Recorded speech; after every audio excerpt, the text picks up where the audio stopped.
she was on the new L Word series. Oh, and yeah. So was my wife. oh my gosh. And she has never won a GLAAD award. Never, whatever. Her sister has won 2. And she's like a straight woman. That is hilarious. I know. So we all give her so much shit about the fact that she's never won a GLAAD award. That's hilarious. I think I've been nominated. I've never won a GLAAD award. I've never won any award. But I also have never like, I was robbed. Yeah. You know, I'm like, it wasn't mine. I feel like this conversation has helped me and Matilde more than we expected.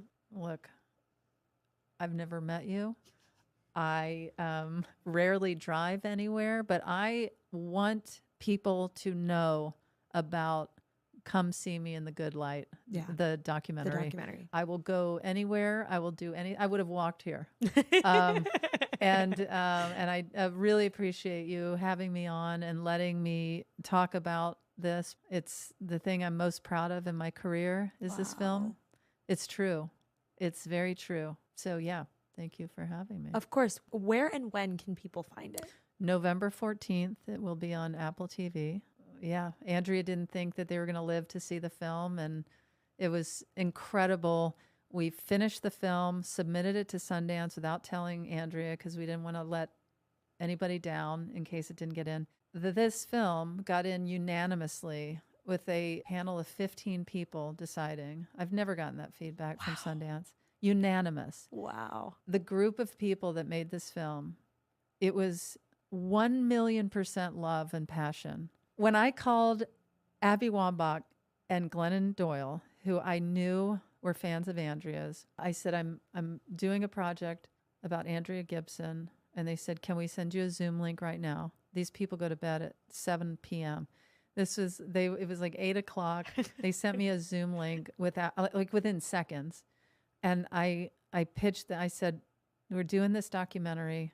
And they said, we of course want to be a part. Let us talk about it. Let us talk to our business managers. We'll get back to you. I was like, amazing. Hung up. 30 seconds later, they texted saying, we're in for $500,000.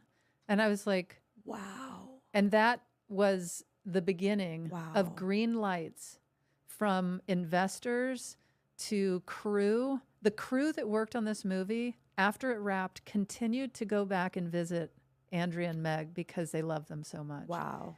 It was like a family. When the movie got into Sundance, we all got an Airbnb. We went to Sundance. Andrea was able to get there and not just see the final film, but go to the premiere and see the standing ovation, feel the emotion.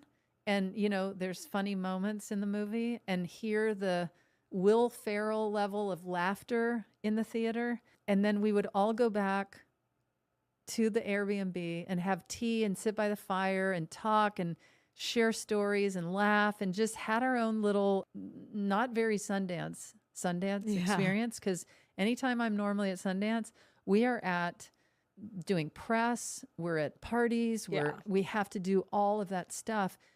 We were very strategic. We would get in the car. Everybody would go to a party, to an event. We'd meet who we had to meet, HBO, Netflix, hello.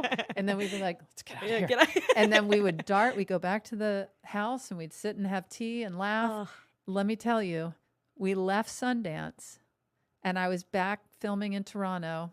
2 days later, my phone is like 1 million texts, 1 million phone calls. It's the director, the producer, it's Andrea.